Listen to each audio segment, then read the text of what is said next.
My name is Ethan, and for today's Stay and Plan, I want to challenge you to build a tent out of chairs and sheets. But yeah, we like to use sheets because they're light enough that they can be held up by the clothespins, and chairs because they can be positioned quite well for making a tent. Let me take you on a tour of the inside. Come on in.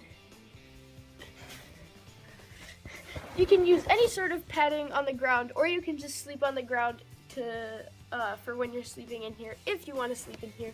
You can also just grab any sort of blanket and maybe some stuffed animals if you need to, like my brother Jack's bed over here. Some things you can do in the tent is like play a board game, or if you have a hole in it, you can play your video games on the TV. It kind of gives you a hangout spot so you can feel like you're not at home, but you are at home. Show me your tents and post them with the hashtag StayInPlan.